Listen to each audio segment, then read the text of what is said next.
premier geste du sultan est justement le geste de cette foi française.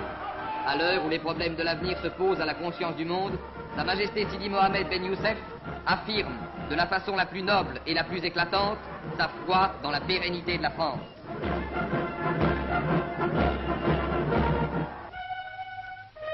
À l'Arc de Triomphe, sur la tombe où dort le soldat de 18, il vient s'incliner.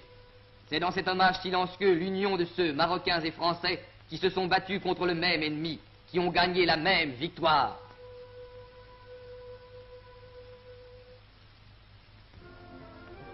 Le second geste est le geste de la piété marocaine. La mosquée élevée dans Paris reçoit la visite du croyant. C'est l'honneur du Maroc d'avoir cru en la France, c'est l'honneur de la France d'avoir respecté, cultivé, honoré les croyances et les traditions des peuples de l'Afrique du Nord.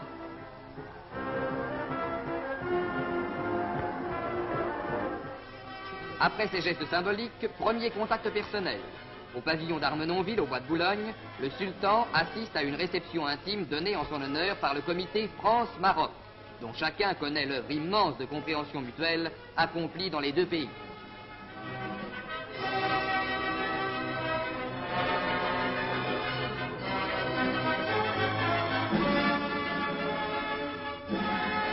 À l'hôtel Talleyrand, dont le gouvernement a fait la résidence du sultan, le général de Gaulle offre à l'hôte de la France le présent auquel un cavalier et un Marocain puissent être le plus sensibles.